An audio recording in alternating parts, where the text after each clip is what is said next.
Grand opening Gokulam signature jewellers May 4న కూకట్పల్లిలో కాజల్ అగర్వాల్ గారిచే గొప్ప ప్రారంభం.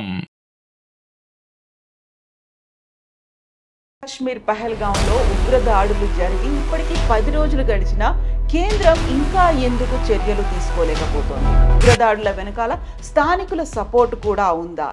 ఎందుకని కేంద్రం ఇప్పటికీ సైలెంట్గా ఉంది? మరోవైపు ఆపరేషన్ కగార్ పేరుతో ఇక్కడెందుకు ఇంతమంది బలగాల్ని మోహరిస్తున్నారు? బోల్డన్ని విషయాలున్నాయి మాట్లాడుకోవడానికి. మనతో పాటుగా ఉన్నారు బీజేపీ ఎంపీ లక్ష్మణ్ గారు. అంటే అక్కడ అమాయకులైనటువంటి ప్రాణాలు పోయాయి, స్థానికుల సపోర్ట్ ఉంది అంటున్నారు. అయినప్పటికీ సెక్యూరిటీ వైఫల్యం అక్కడ కనిపిస్తుంది. ఆ సంఘటన జరిగినటువంటి సందర్భంలో మేమందరం అక్కడే ఉన్నాం. అందరూ ఎదురు చూస్తున్నారు. ఆ ముగ్గురికి ఊహా చిత్రాలు వచ్చాయి, వాళ్ళని ఎందుకు ఐడెంటిఫై చేయలేదు? ఆ మిలిటరీ చీఫ్ ఎవరైతే ఉన్నారో ఎంత మూర్ఖంగా ఒక నరహంతకుడిగా వ్యవహరిస్తున్నాడు. అట్లీస్ట్ ఇంత జరిగిన తర్వాత మోదీ కనీసం బయటకు వచ్చి మాట్లాడలేదే? జాతి ప్రజలు, దేశ ప్రజలను ఉద్దేశించి అక్కడ ఉన్నటువంటి కుటుంబీకులకు సంతాపంగా ఆయన మాట్లాడలేదే అనేది ఉంది కదా. మోదీ గారి ఆలోచన ఎట్లుంటే action speaks louder than voice. చర్చల కోసం మేము వస్తున్నాం అనుకున్నాడు, మీరెందుకు తుపాకులు అక్కడ ఎక్కువ పెట్టి ఉంచాల్సిన అవసరం ఉంది? వాళ్ళు అమిత్ షా గారు కూడా పిలుపు, మీరు రండి బయటికి రండి. దేశవ్యాప్తంగా కుల గణనకి సంబంధించి ఇంతకాలం మోదీ సర్కార్ ఎందుకని డెసిషన్స్ తీసుకోలేదు? ఇవాళ రాహుల్ గాంధీ రాజ్యాంగం పుస్తకం పట్టుకొని రిజర్వేషన్లు, బీసీలు అని ముసలి కన్నీరు కాస్తుంది. ఎవరు నమ్ముతారు? రేవంత్ రెడ్డి గారు నేను అడుగుతున్నాను మీ ద్వారా, మీరు చేసిన సర్వే ఎక్కడైనా పబ్లిక్ డొమైన్లో పెట్టారా? ఎక్కడైనా ఉందండి? ఒక కుటుంబంలో 3 ఎంపీలు, ఇదా మీ ప్రజాస్వామ్యం? ఓబీసీ మోర్చాకి జాతీయంగా మీ ప్రాతినిధ్యం వహిస్తూ వస్తున్నారు. ఇన్నేళ్ల పాటు అవకతవకలు జరిగాయి, బీసీలను కేవలం ఓటు బ్యాంకు రాజకీయాల కోసమే వాడుకున్నారు. మోదీ గారు వారు పెట్టిన వెల్ఫేర్ స్కీమ్స్ వాళ్ళ మాదిరిగా ఈ బోగస్ గ్యారెంటీలు కాదు, 420 హామీలు కాదు. 55 నిమిషాలు కాంగ్రెస్ పార్టీ గురించి మాట్లాడి కేవలం 5 నిమిషాల్లో ఈ 2 అంశాల్లోనే ముగించేశారు అంటే ఒప్పందం ఉందా? ఫ్రెండ్షిప్ ఉందా? ఎందుకని మీ గురించి మాట్లాడాలి? కాంగ్రెస్తో ఒప్పందం ఉండాలి. ఒకరినొకరు తిట్టుకొని మనం మాత్రమే ప్రజల ముందు కనబడాలా? బీజేపీ రథసారథి ఎవరు? 12 కోట్ల సభ్యులున్న పార్టీ మాది. వీళ్ళ మాదిరిగా 5 మందితో కుటుంబ పార్టీలకు అవమానం. లక్ష్మణ్ గారికి అనుభవం కూడా ఉంది కాబట్టి లక్ష్మణ్ గారిని మేము ఎక్స్పెక్ట్ చేయొచ్చా? నేను ఈ బీజేపీలో చేరినప్పుడు ఈ పార్టీ ఈ దేశంలో 2 ఎంపీలు మాత్రమే. నమస్తే, welcome to iDream inside politics with కవిత.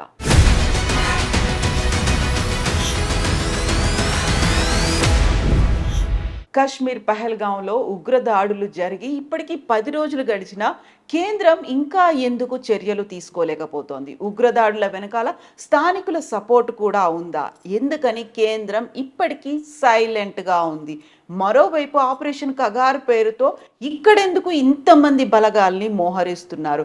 బోల్డన్ని విషయాలున్నాయి మాట్లాడుకోవడానికి. మనతో పాటుగా ఉన్నారు బీజేపీ ఎంపీ లక్ష్మణ్ గారు. లక్ష్మణ్ గారు నమస్కారం అండి. ఎలా ఉన్నారు మీరు? నేను బాగున్నాను. సో 2 ఇష్యూస్, ఒకవైపు ఏమో టెర్రరిస్ట్ అటాక్ జరిగింది, అక్కడేమో ఏం జరుగుతుందో తెలియట్లేదు, మీటింగ్ల మీద మీటింగ్లు అవుతున్నాయి, ఎన్ఐఏ అక్కడ ఉంది, ఇవన్నీ ఉన్నాయి. At the same time operation Kagar ఇక్కడ మాత్రం 25,000 మంది పోలీస్ బలగాల్ని ఇక్కడ మోహరించారు. అక్కడ ఏం జరుగుతుంది అంటే అక్కడ అమాయకులైనటువంటి ప్రాణాలు పోయాయి, స్థానికుల సపోర్ట్ ఉంది అంటున్నారు. అయినప్పటికీ సెక్యూరిటీ వైఫల్యం అక్కడ కనిపిస్తుంది. వీటన్నిటి గురించి ఎందుకు మాట్లాడట్లేదు ఇప్పటిదాకా? కవిత గారు, వాస్తవంగా చూసినట్టయితే ఆ సంఘటన జరిగినటువంటి సందర్భంలో మేమందరం అక్కడే ఉన్నాం. పార్లమెంటు బృందము, ఎంపీలందరం కూడా పబ్లిక్ అకౌంట్స్ కమిటీ మీటింగ్ సందర్భంగా 4 రోజులు, చివరి రోజు 22. మేము ఆ 4 రోజులు కూడా శ్రీనగర్, గుల్మర్గ్ ఆ ప్రాంతాల్లో మీటింగ్ తర్వాత పర్యటిస్తూ ఉన్నప్పుడు పార్టీలకు అతీతంగా ఎంపీలందరూ కూడా తమ ఆశ్చర్యాన్ని వ్యక్తం చేశారు. వాట్ సార్ట్ ఆఫ్ డెవలప్మెంట్ ఇది? ఇంత ఇన్ఫ్రాస్ట్రక్చరు, ఫ్లైఓవర్స్, రోడ్స్, కొత్త కొత్త బిల్డింగ్స్, ఎయిమ్స్, ఇవన్నీ చూసి ఆ కాశ్మీర్ అయినా మనం మళ్ళీ వచ్చింది అనేటువంటిది చాలా బాహటంగా వ్యక్తం చేశారు. అక్కడ ఉన్నటువంటి స్థానికులందరూ కూడా వాళ్ళకు ఎంప్లాయ్మెంట్ ఆపర్చునిటీస్ పెరిగినాయి, ఉపాధి అవకాశాలు దొరుకుతూ ఉన్నాయి. చిన్న అమ్మాయిలు కూడా మంచి శాలరీతో మెయిన్ స్ట్రీమ్లోకి ఆ రకంగా రావడం జరిగింది. టూరిజం విపరీతంగా పెరిగిపోయింది. మరి ముఖ్యంగా 2019 ఆర్టికల్ 370 రద్దు తర్వాత అక్కడ మరి డెవలప్మెంట్ కానివ్వండి, లేదా టూరిజం పెరగడం వల్ల అక్కడ ఉన్నటువంటి వాళ్ళ స్థానికులకు ట్రావెల్స్, హోటల్స్, లాడ్జెస్, గైడ్స్ ఇవన్నీ కూడా మరి ఆపర్చునిటీస్ రావడం వల్ల గతాన్ని మర్చిపోయి వాళ్ళు ప్రధాన స్రవంతిలోకి వచ్చి వారు హాయిగా జీవిస్తూ ఉన్నారు. మోదీ గారు 370 ఆర్టికల్ రద్దు తర్వాత పరిణామాలు చాలా భయంకరంగా ఉంటాయనేటువంటిది ఏ ప్రచారం జరిగిందో దాన్ని భిన్నంగా ఆ కాశ్మీర్ అందాలను ఆస్వాదిస్తూ ఉన్నారు. దేశ నలుమూల నుంచి కూడా, విదేశాల నుంచి కూడా పెద్ద ఎత్తున వస్తూ ఉన్నారు. అయితే ఇది చూసి కన్నుగుట్టినటువంటి పాకిస్తాన్ ప్రేరేపిత ఉగ్రవాదం అక్కడ కనుమరుగైనప్పటికీ కూడా ఈ పెరుగుతున్నటువంటి ఎకానమీ డెవలప్మెంటు ఇది ఎప్పటికీ ఇంకా మనల్ని ఇంకా పట్టించుకోరు అనేటువంటిది స్థానికులు అనే ఆలోచనతో దొంగ దెబ్బ తీశారు. వారు ఎప్పుడో కాచుకొని చూస్తున్నట్టున్నారు, కానీ అక్కడ ప్రజల సపోర్ట్ కూడా దొరకటం లేదు. అంతకుముందు మీరు చూశారు రోజువారీగా stone pelting, tear gas shells, కాలేజీలు అన్ని మంచి బ్రహ్మాండంగా ఇప్పుడు ఇన్స్టిట్యూషన్స్ అన్నీ నడుస్తున్నాయి. మెడికల్ కాలేజెస్ వచ్చాయి, ఇంజనీరింగ్ కాలేజెస్ వచ్చాయి, ఐటీఐ, ఐఐటి లాంటి పెద్ద పెద్ద ఇన్స్టిట్యూషన్స్ వచ్చాయి. పిల్లలు కూడా చదువుకు వెళ్తూ ఉన్నారు. అయితే వాస్తవంగా అక్కడ స్థానికులు బహుశా మీరు అన్నట్టుగా ఎక్కడో వారికి ఆశ్రయం కల్పించుండవచ్చు, రెక్కి చేసినట్టుగా వార్తలు వస్తున్నాయి.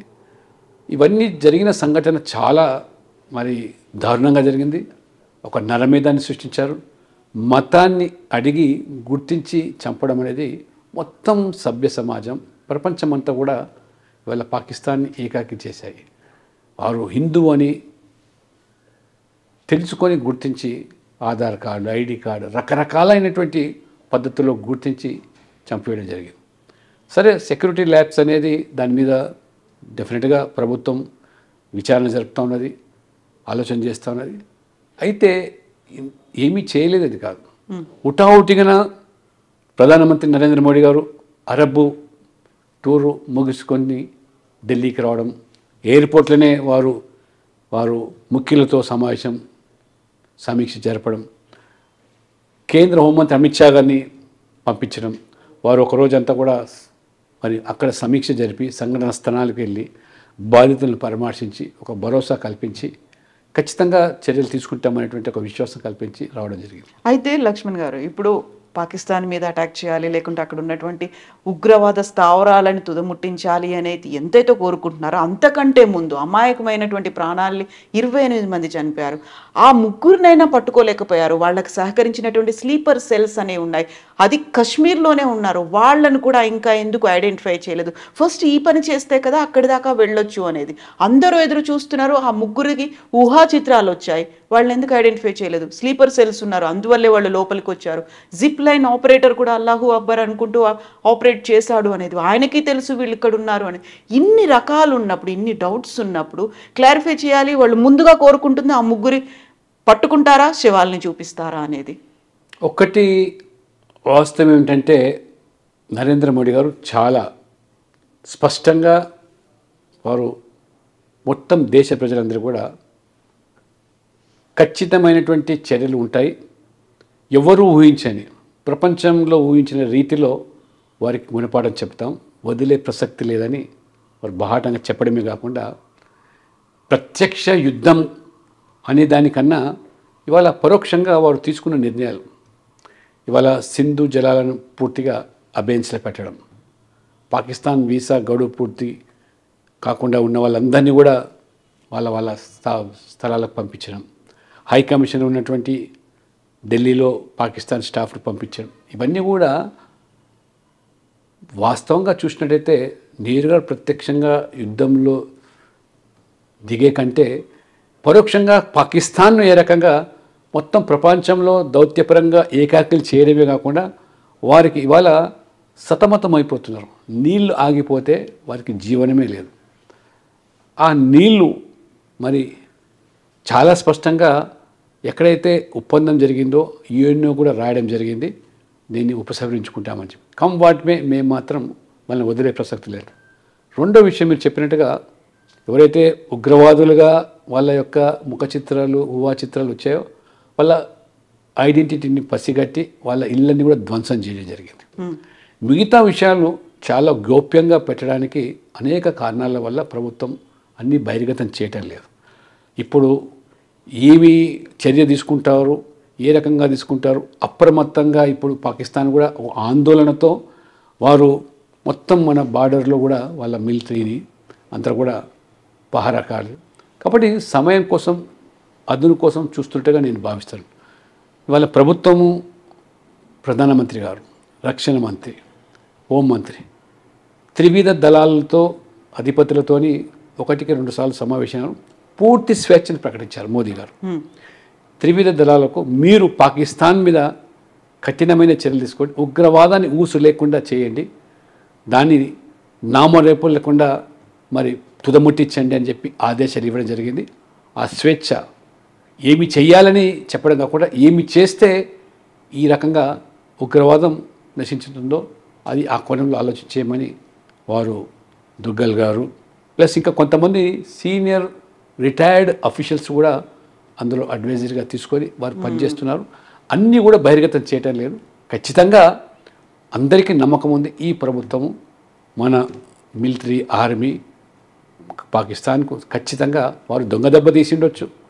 ఆ రకంగా అమాయకుల పర్యాటకులు చేస్తే పాపం ఏమిటి అసలు. వాళ్ళు కాశ్మీర్ అందాన్ని ఆస్వాదించడానికి తిలకించడానికి వస్తే ఆ రకంగా చంపడం అనేది ఎవరు మొదటిసారిగా ఒక 35 సంవత్సరాల తర్వాత కాశ్మీర్ ప్రజలు అంతకుముందు ఎప్పుడు కూడా రోజువారీగా ప్రభుత్వానికి వ్యతిరేకంగా సమ్మెలు చేసేవారు, కేంద్రానికి వ్యతిరేకంగా వారు నినాదాలు ఇచ్చేవారు, ఉద్యమించేవారు, రాళ్ళు రువ్వేవారు, గ్యాస్.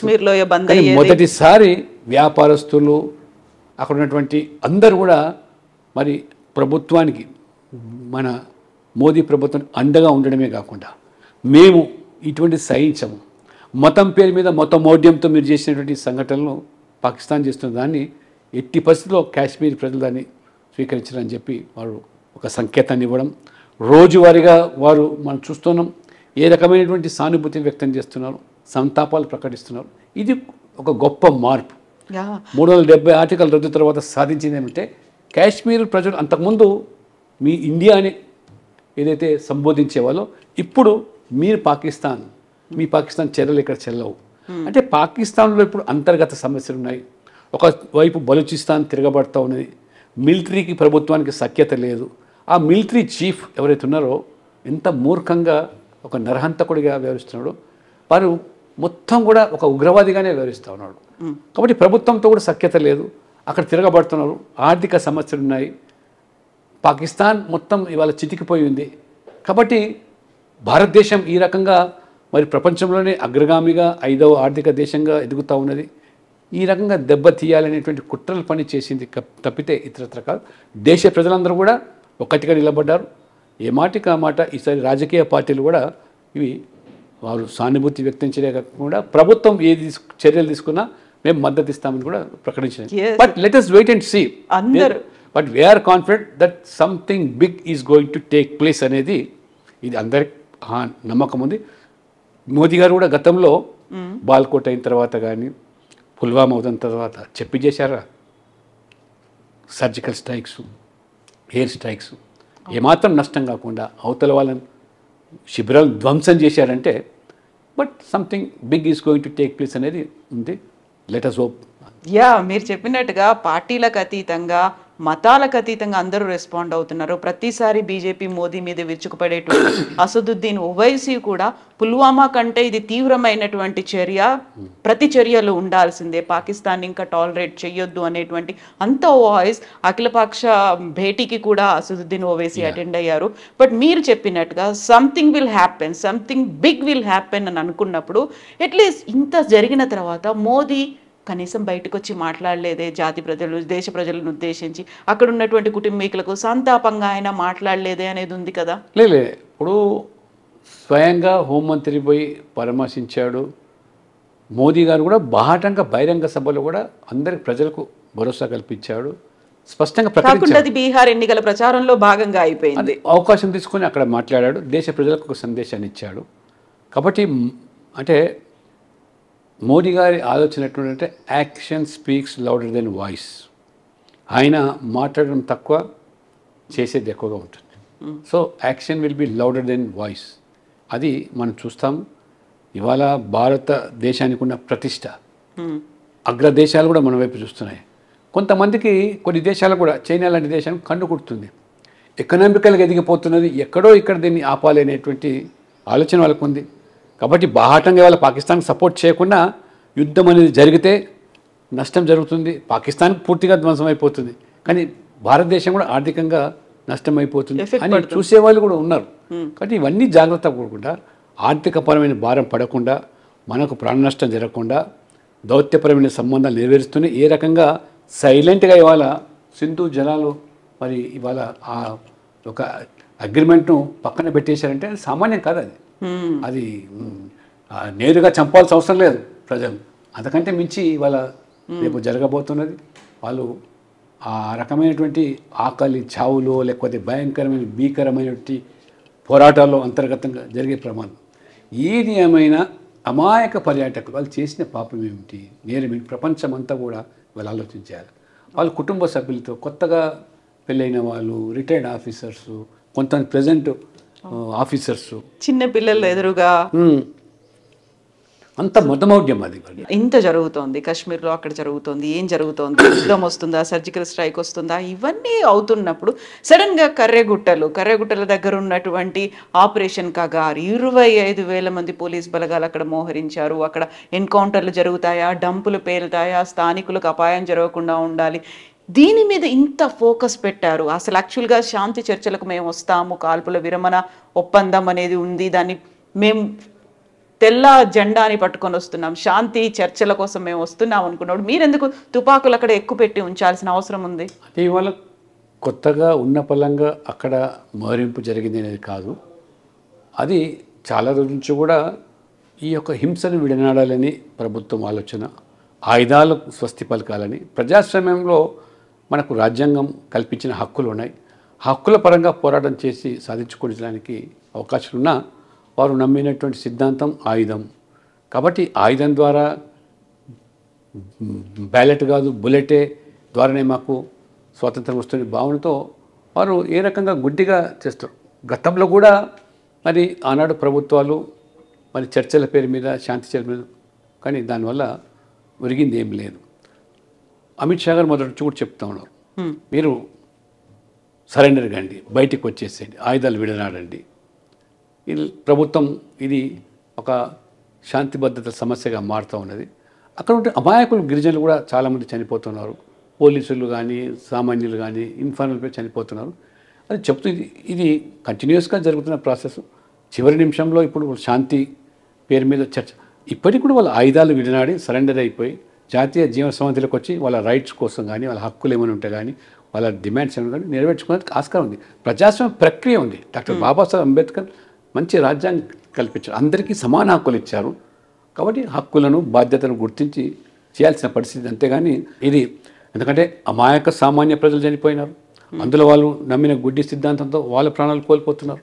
కాబట్టి ఇది ప్రభుత్వం దాని యొక్క మరి ఏదైతే శాంతి భద్రతల సమస్యగా మారుతూ ఉన్నదో దానిలో భాగంగానే చర్యలు జరుగుతాయి. మార్చ్ 2026 కల్లా చివరి మావోయిస్ట్ని కూడా తుదముట్టిస్తాము, చివరి ఏమంటారు వీటిని, ఊపిరిని పీల్చుకుంటోంది, ఉద్యమం చివరి ఊపిరిని పీల్చుకుంటోంది అని హోంమంత్రి అమిత్ షా అన్నారు.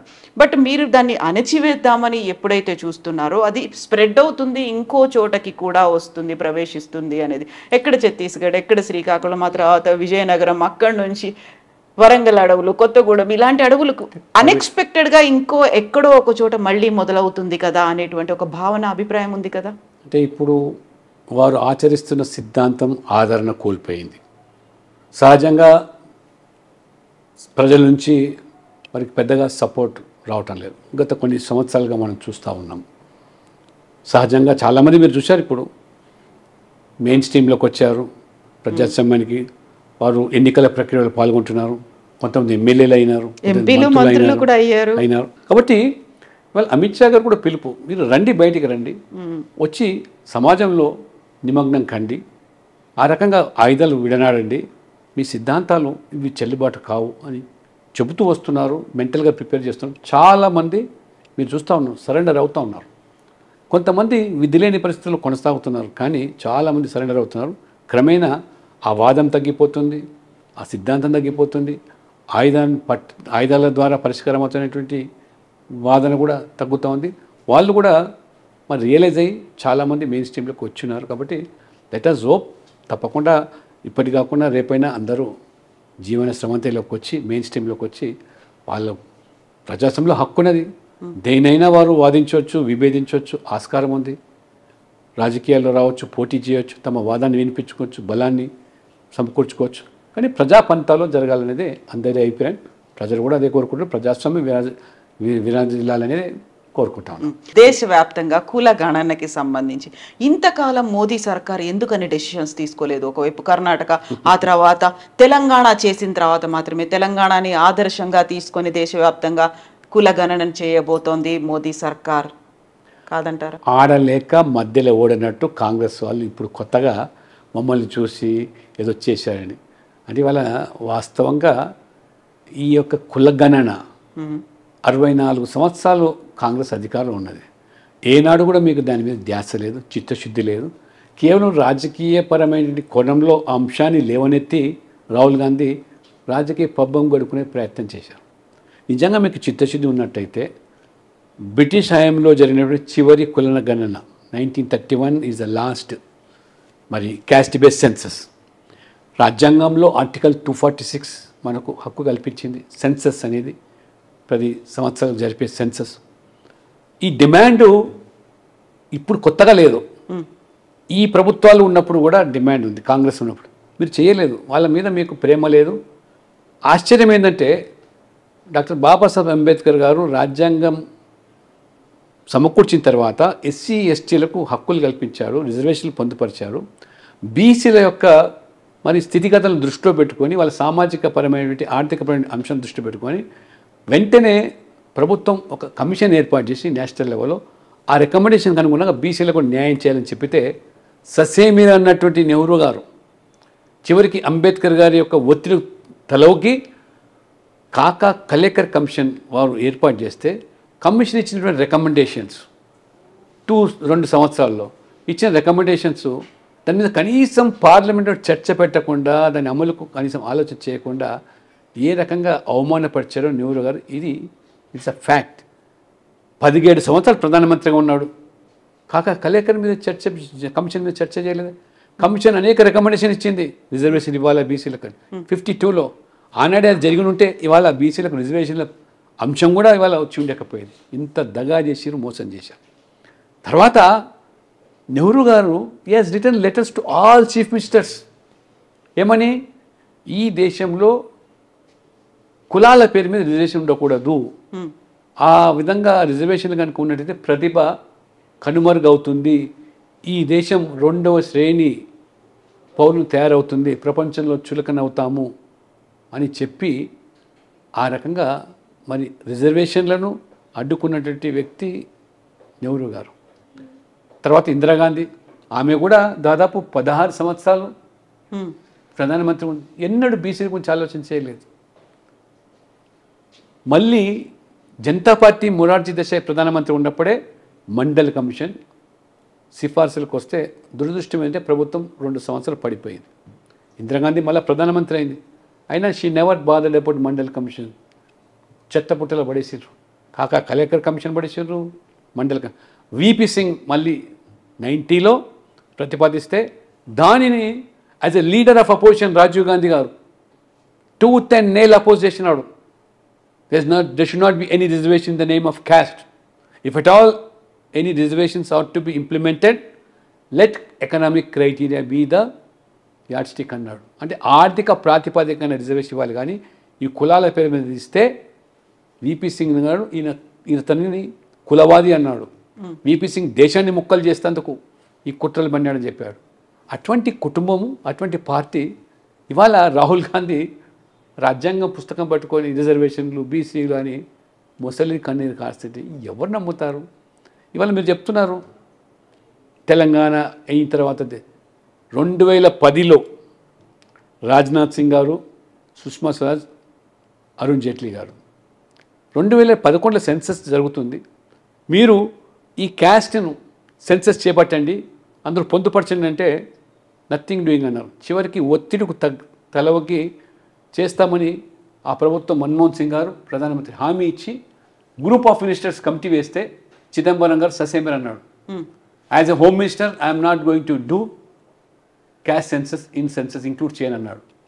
చివరికి ఏం చేశారు, ఈ యొక్క urban development ministry, rural development మినిస్ట్రీతో కలిపి ప్రైవేట్ సర్వే చేయించి 5,000 కోట్లు ఖర్చు పెట్టి సోషియో ఎకనామిక్ క్యాస్ట్ సర్వే అని చెప్పి 5,000 కోట్లు ఖర్చు పెట్టి కొండందవి ఎలుకని పట్టినట్టుగా ఏమీ సాధించలేదు. చివరికి what all they have collected reports ఏవి కూడా పబ్లిక్ డొమైన్లో రాలేదు, పెట్టలేదు, బూడిదలో వచ్చిన పని. ఇది మీ నైజం, మీ నిజ స్వరూపం.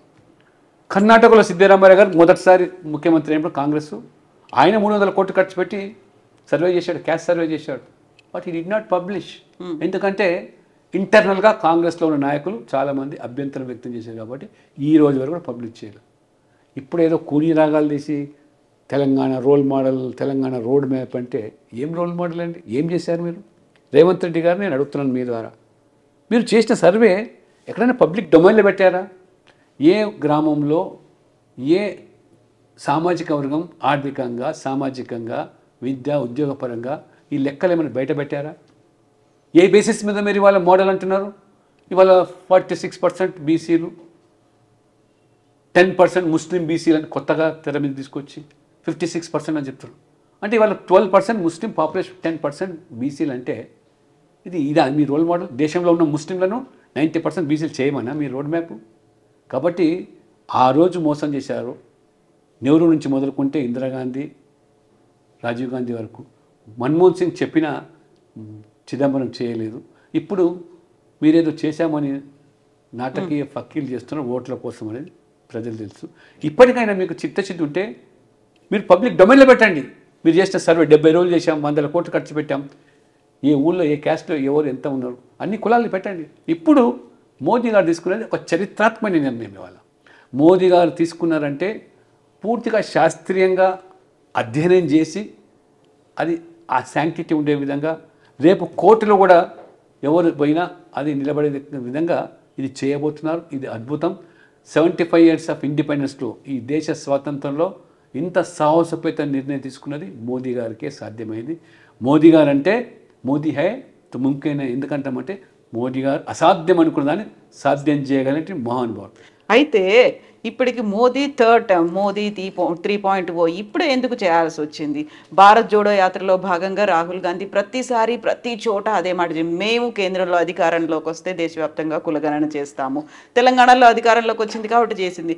ఇంతకాలం ఎందుకు పట్టింది? గతంలో కాంగ్రెస్ పార్టీ చేయలేకపోయింది, ఏ సిఫార్సులు వచ్చినా ఏదైనా పక్కన పడేసింది అనుకున్నప్పుడు ఇంత టైం తీసుకోవాల్సిన అవసరం ఏముంది? వాళ్ళు వచ్చేది లేదు, చచ్చేది లేదు, చేసేది లేదు, అంత ఉన్నప్పుడు చేసింది లేదు. కాబట్టి ఒక పాచిక వేశారు. అయితే వాస్తవంగా మోదీ గారు దాన్ని ఛాలెంజ్గా తీసుకొని ఇవాళ ఎఫెక్టివ్గా జరపాలి. వీళ్ళ మాదిరిగా చేసి తొక్కిపెట్టడం కాదు, వీళ్ళ మాదిరిగా డబ్బులు ఖర్చు పెట్టి వృధా చేయడం కాదు, చేసి నిరూపించు. ఇవాళ మోదీ గారు ఇవాళ వాస్తవంగా ఒక సామాజిక న్యాయం, ఈ దేశంలో అన్ని సామాజిక వర్గాలకు న్యాయం జరగాల. ఎస్సీ, ఎస్టీ, బీసీ, మహిళలు, దాంతోపాటు అగ్రవర్ణాలు ఉన్న పేదలకు ఎవరండి రిజర్వేషన్ ఇచ్చింది? ఇవాళ 33% ఉమెన్ రిజర్వేషన్. మీరు సోనియా గాంధీ మహిళా ప్రెసిడెంట్ కాంగ్రెస్, యూపీఏ చైర్పర్సన్, మీ మిత్రపక్షాలు అడ్డుకుంటే చేయలేని నిస్సహాయత మీరు వ్యక్తం చేస్తే, ఎవరైతే ఆ రోజు బిల్లు చించారో ఆ చించిన వాళ్ళ ద్వారా అనుకూలంగా ఓటు వేయించినటువంటి మహానుభావుడు నరేంద్ర మోడీ గారు. మహిళా బిల్లుకు ఒక్కరు కూడా వ్యతిరేకంగా, ఎక్సెప్ట్ ఫర్ ఓవైసీ. మీరు ఏ పార్టీలు అయితే వద్దని, ఈ పార్టీలు మాకు వద్దంటూనే మీరు చేయలేకపోయారో వాళ్ళ ద్వారా సానుకూలంగా ఓటేయించిందంటే దట్ ఈస్ మోడీ. ఆ రకంగా మహిళా బిల్ తీసుకొచ్చారు. అగ్రవర్ణాలు ఉన్న పేదలకు, ఎస్సీ, ఎస్టీ, బీసీలే కాదు, ఆర్థికంగా మరి చాలామంది సమాజంలో చూస్తాం. బ్రాహ్మణులు పౌరవిత్యం కోసం నేను ఎమ్మెల్యేగా ఉన్నప్పుడు కూడా అసెంబ్లీలో మాట్లాడాను. నా చిక్కడపల్లిని స్వరాజ్ హోటల్ దగ్గర పౌరవిత్యం కోసం పరిగాపులు కాస్తుంటారు. ఎక్కడ పౌరవిత్యం దొరికితే మాకు ఎదురు చూస్తూ ఉంటారు రోడ్ మీద. అటువంటి దీన స్థితిని గమనించినటువంటి వ్యక్తిగా నరేంద్ర మోడీ గారు 10% ఈడబ్ల్యూఎస్ రిజర్వేషన్. మీరు ఎంతసేపు ఎస్సీ, ఎస్టీ, బీసీ అని చెప్పి కాకమ్మ కబుర్లు చెప్పి మీ కుటుంబం మీరు తప్పితే ఎవరిని గుర్తించారు, ఎవరిని ఆదరించారు? మరి నరేంద్ర మోడీ గారు ఒక ఆదివాసీ మహిళ రాష్ట్రపతి చేశారు, ఒక గొప్ప మైనార్టీ శాస్త్రవేత్తను రాష్ట్రపతి చేశాడు, ఒక దళితుని రాష్ట్రపతి చేశాం. ఇవాళ ఒక BC most backward class person third time కన్సిక్యూటివ్గా ప్రజాస్వామ్య ప్రక్రియలో భాగంగా ప్రధానమంత్రిగా అవుతే సహించలేక రాహుల్ గాంధీ ఆయన సామాజిక వర్గాన్ని ఆపాదిస్తూ వారు ఏ రకంగా విమర్శలు చేశారో కోర్టు ముట్టకాయలు వేసింది.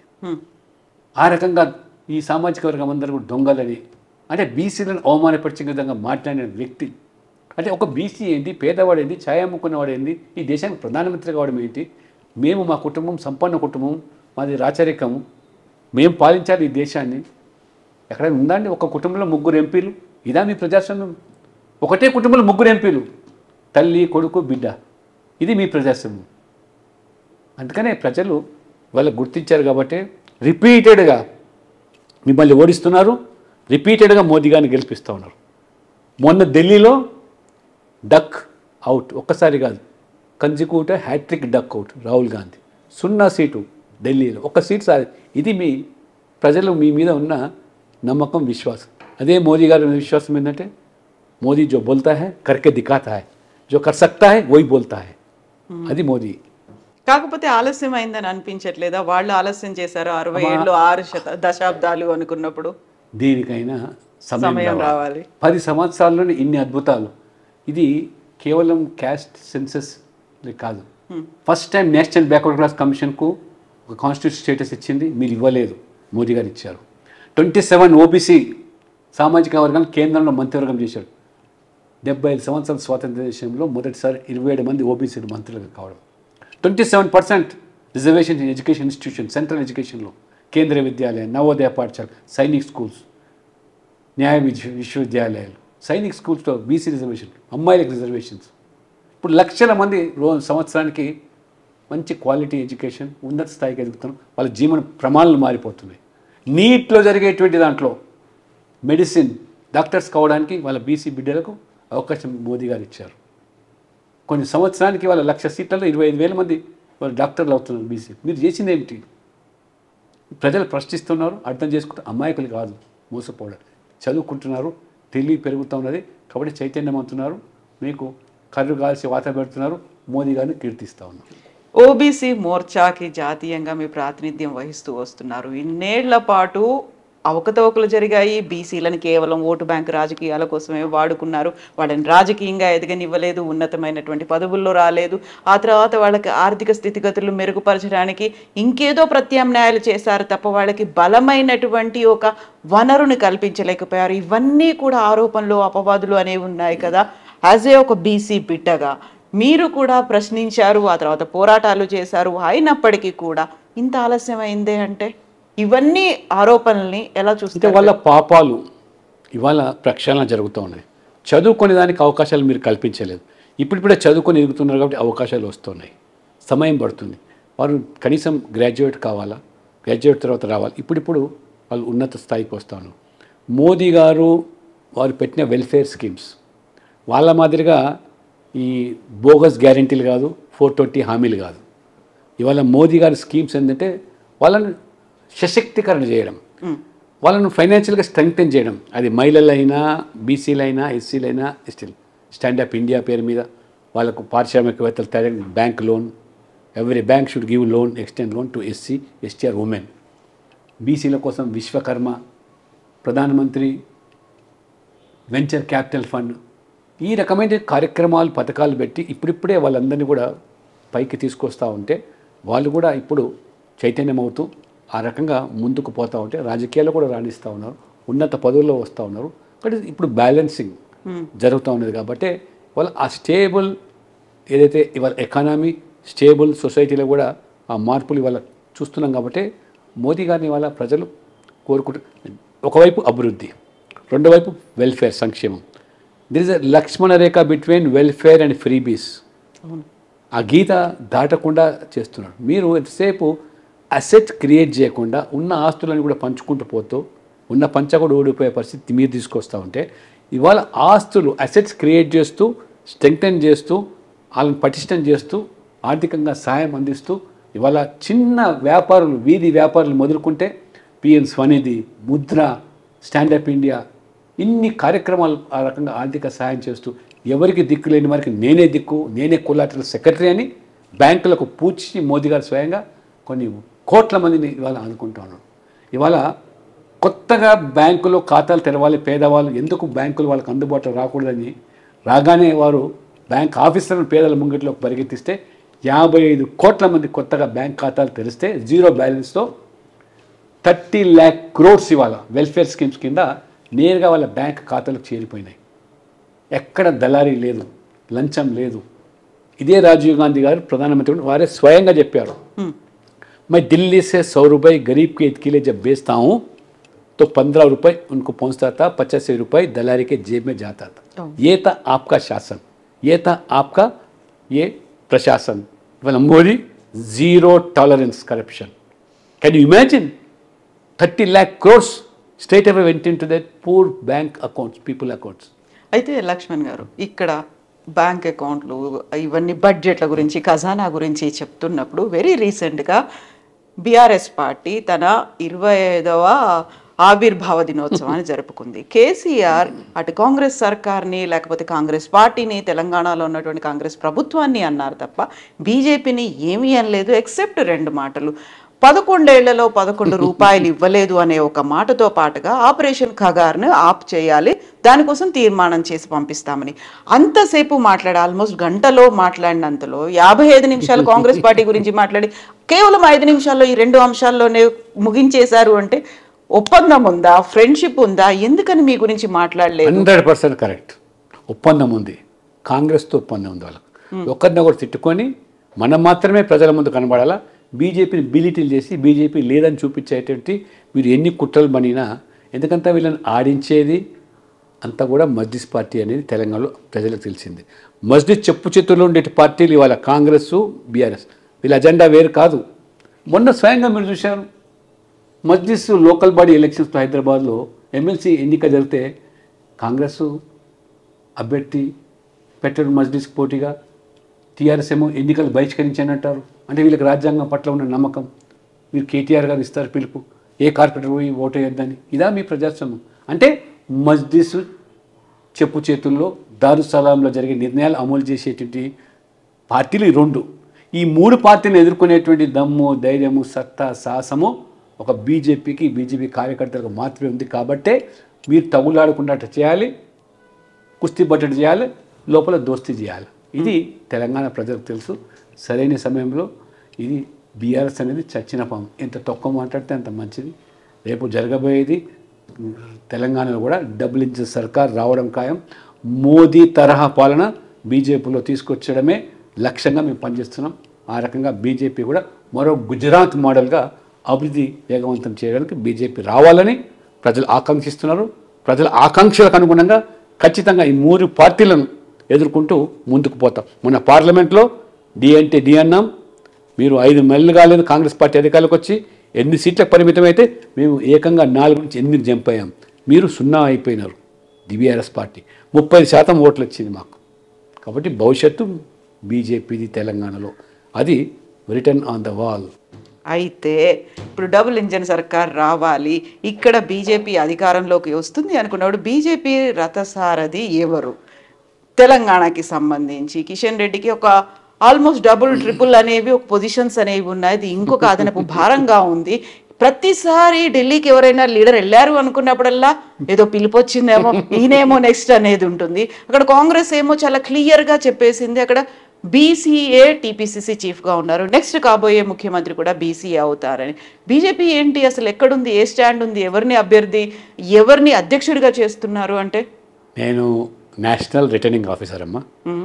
దేశం మొత్తం మీద కూడా పోలింగ్ బూత్ ప్రెసిడెంట్ నుంచి ఆల్ ఇండియా ప్రెసిడెంట్ వరకు చేసేది ఆ బాధ్యత నాకు. మోదీ గారు సంతకం పెడుతున్నారు. తప్పకుండా 12 కోట్ల సభ్యులున్న పార్టీ మాది. వీళ్ళ మాదిరిగా 5 మందితో కుటుంబ పార్టీలు కావు మావి. అదేదో డైనింగ్ టేబుల్ మీద డిసైడ్ అయ్యేటువంటి పార్టీలు, ఎవరు ప్రెసిడెంట్ ఉండాలా, ఎవరు ముఖ్యమంత్రి ఉండాలా. మాది 12 కోట్ల మంది సభ్యులు, వాళ్ళతో చర్చలు, వాళ్ళ ప్రక్రియ, బూత్ ప్రెసిడెంట్, మండల్ ప్రెసిడెంట్, జిల్లా ప్రెసిడెంట్, స్టేట్ ప్రెసిడెంట్. కాబట్టి ఖచ్చితంగా ప్రజాస్వామికంగా suppose to be the largest democratic party in the world. ఈ ప్రపంచంలోనే ఇంత పెద్ద రాజకీయ పార్టీ లేదు. అందులో అంతర్గతమైన ప్రజాస్వామ్యం, పోలింగ్ బూత్ నుంచి ఆల్ ఇండియా ప్రెసిడెంట్ వరకు. నాకు గొప్పతనం చెప్పను కానీ ఒక సామాన్యమైన నాలాంటి కార్యకర్తకు దట్టు ఈ తెలుగు రాష్ట్రాల నుంచి నన్ను నేషనల్ రిటర్నింగ్ ఆఫీసర్గా ఇచ్చి ఈ ప్రక్రియ అంతకు బాధ్యునిగా నన్ను చేసిందంటే హ్యాట్స్ ఆఫ్ టు మై కార్యకర్త. కాబట్టి ఎవరు ప్రెసిడెంట్ అంటే, ఎవరు నాయకులు అంటే మా కార్యకర్తలే మా నాయకులు, మా కార్యకర్తలే ప్రెసిడెంట్. పార్టీని మా కార్యకర్తలు నడిపిస్తారు, వాళ్ళే మాకు పునాదులు. మాకు ఏదో పైనుంచి తండ్రి కొడుకు బిడ్డ అల్లుల పార్టీ కాదు మాది. ఖచ్చితంగా మాది కార్యకర్తల పార్టీ. కార్యకర్తల మనోభిప్రాయాలకు అనుగుణంగా పార్టీని ముందుకు తీసుకెళ్తాం. ఖచ్చితంగా తెలంగాణలో కాషాయ జెండా పాతడం ఖాయం. మోదీ గారి నాయకత్వంలో డబుల్ ఇంజిన్ సర్కార్, భవిష్యత్తులో ట్రిపుల్ ఇంజిన్ అంటే స్థానిక సంస్థలు కూడా కైవసం చేసుకోవడమే మా యొక్క ధ్యేయం. సరైన సమయంలో సరైన నిర్ణయం తీసుకుంటారు అనుకున్నప్పుడు ఇక్కడ ఇద్దరిని ప్రకటించాల్సినటువంటి అవసరం ఉంది. కాంగ్రెస్ చెప్పినట్టుగా బీసీ అవుతారా, అటు అధ్యక్షుడు కావచ్చు ఇటు ముఖ్యమంత్రి కావచ్చు. ఇక్కడ కూడా అధ్యక్షుడు ఎవరవుతారు, ఒకవేళ డబుల్ ఇంజిన్ సర్కార్ వస్తే ముఖ్యమంత్రి ఎవరు అవుతారని ఇక్కడ కూడా మీరు అంతర్గత ప్రజాస్వామ్యం అన్నారు కాబట్టి గతంలో కాంగ్రెస్లో అది కనిపించేది. సెకండ్ కాంగ్రెస్ పార్టీ బీజేపీ అయింది. ఇక్కడ కూడా బోల్డ్ అన్ని గ్రూపులు కనిపిస్తున్నాయి. సీనియర్ల గ్రూపు, కొత్తగా వచ్చిన వాళ్ళ గ్రూపు, ఎంపీల గ్రూపు, మాజీల గ్రూపు, ఇవన్నీ కాదంటారా? వీటన్నిట్లలో ఏకాభిప్రాయం తీసుకురావడం, కొత్తగా ఈ అధ్యక్షుడు ఇతను ముఖ్యమంత్రి కాబోతారు, ఎలా అనౌన్స్ చేస్తారు, ఎప్పుడు చేస్తారు? అందరిది కూడా ఒకటే గ్రూపు, మోదీ గారి గ్రూపు, బీజేపీ గ్రూపు. రెండవది బీఆర్ఎస్లో ముఖ్యమంత్రి సంగతి దేవుడరు, బీసీ ఎస్సీ కానీ ఉమెన్ కానీ. కనీసం పార్టీ ప్రెసిడెంట్ అయినా బీసీని చేయగలుగుతారా, ఎస్సీని చేయగలుగుతారా? తండ్రి ప్రెసిడెంట్, కొడుకు వర్కింగ్ ప్రెసిడెంట్. ఇది సామాజిక న్యాయం, అది ఇంపాసిబుల్. కాంగ్రెస్ ఈ రాష్ట్రం ఏర్పడే నుంచి ఆంధ్రప్రదేశ్లో కానీ తెలంగాణ ఒక బీసీని ముఖ్యమంత్రి మీరు ఎప్పుడైనా చేశారా? అవకాశాలు ఉన్నా ఆనాడు రాజారాం నుంచి మొదలుకుంటే మొన్న డి శ్రీనివాస్ వరకు కూడా అర్హత ఉండి అవకాశాలు ఉండి చేయలేకపోయింది మీది. మేము మొన్న చెప్పాం, మన అసెంబ్లీ ఎన్నికల్లో మా పార్టీని గెలిపిస్తే సామాజిక న్యాయంలో భాగంగా తెలంగాణకు బీసీ ముఖ్యమంత్రి చేస్తామని. అన్ఫార్చునేట్గా ప్రజలు మనకు మ్యాండేట్ ఇవ్వలేదు, మేము చేయలేకపోయినాం. ఇవాళ మేము బీసీలను ముఖ్యమంత్రి చేశాం, మహిళలను ముఖ్యమంత్రులు చేశాం, ఎస్సీలను చేశాం, ఎస్టీలను చేశాం. అన్ని వర్గాల ప్రజలు ఇవాళ ఏ రకంగా ఇవాళ మేము ఈ యొక్క సామాజిక పరమైనటువంటి ఈ యొక్క మరి సమూహాన్ని తీసుకెళ్తున్నాము, అది బీజేపీకి మాత్రమే సాధ్యం. ఖచ్చితంగా బీజేపీ సబ్కా సాత్, సబ్కా వికాస్, సబ్కా విశ్వాస్, సబ్కా ప్రయాస్, ఇది మోదీ యొక్క నినాదం. ఆ నినాదమే మా వాదం. లక్ష్మణ్ గారికి అనుభవం కూడా ఉంది కాబట్టి లక్ష్మణ్ గారిని మేము ఎక్స్పెక్ట్ చేయొచ్చా? కొన్ని ఊహాగానాలు కూడా వినిపిస్తున్నాయి. లక్ష్మణ్ గారు అనేది ఒక సామాన్య కార్యకర్త. ఈ బీజేపీలో చేరింది నేను ఈ జాతీయవాదం, బీజేపీ సిద్ధాంతాలు నచ్చి. నేను ఈ బీజేపీలో చేరినప్పుడు ఈ పార్టీ ఈ దేశంలో 2 ఎంపీలు మాత్రమే ఉన్నారు. నేను ఉస్మాన్ యూనివర్సిటీలో రీసెర్చ్ స్కాలర్స్ ప్రెసిడెంట్గా వచ్చిన తర్వాత రాజకీయాలకు వచ్చినప్పుడు ఒక జాతీయవాదం పట్ల ఆకర్షణ. వాజ్పేయి గారు లాంటి ఒక నాయకుని స్ఫూర్తిగా తీసుకొని పనిచేశాం. ఈయన ఎమ్మెల్యేలు అవుతామనో, ఎంపీ అవుతామనో, రాజ్యసభ సభ్యుని అవుతామనో, ప్రపంచంలో అతిపెద్ద పార్టీలో ఒక పార్లమెంట్ బోర్డు సభ్యునిగా అంటే 11 మంది ఉన్న సభ్యుల్లో 1 among them లక్ష్మణ్ గారు ఉంటారని నేను ఊహించలేదు. కాబట్టి పార్టీ అవకాశాలు ఇచ్చింది, పార్టీ నాకు బాధ్యతలు ఇచ్చింది. ఏ బాధ్యత ఇచ్చినా నెరవేర్చడానికి, శిరసావహించడానికి ఒక కార్యకర్తగా, ఒక సిన్సియర్ సోల్జర్గా ఉంటాను తప్పితే నాకంటూ ఇది కావాలి, నేను ఇదైతేనే పార్టీలో ఉంటాను, అది కావాలని ఆ ఆలోచన విధానం నాకు ఎన్నడూ ఉండలేదు. నాకు ఒక ఆర్ఎస్ఎస్ స్వయం సేవకునిగా, విద్యార్థి పరిషత్ కార్యకర్తగా నేను నేర్చుకున్న పాఠాలు, నేను నేర్చుకున్న సిద్ధాంతం. So still hopes are alive. Lakshman గారు కూడా కావచ్చు, కానీ ఇప్పటికీ అనౌన్స్ చేయరు. సరైన సమయంలో సరైన నిర్ణయం అనేది ఉంటుంది.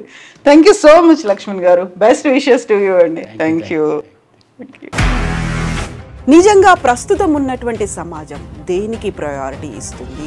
ఆర్థిక సంబంధాల చుట్టూ మాత్రమే తిరుగుతుంది. మళ్ళీ ఎన్నికలంగానే చాలా విరక్తి కలుగుతాం. మంచి అనిపిస్తుంది కదా, లేడీస్ కూడా ఛాలెంజింగ్ జాబ్స్ చేసినప్పుడు చాలా బాగుంటది. ట్రాఫిక్ అసిస్టెంట్స్ గా నియమించిన ట్రాన్స్జెండర్స్ అందరితో సాల్యూట్ చేయించుకుంటున్నారు. ఫుడ్ డెలివరీ ఇవ్వటానికి వెళ్ళినటువంటి డెలివరీ బాయ్ అనిల్ పై కళ్ళ ముందు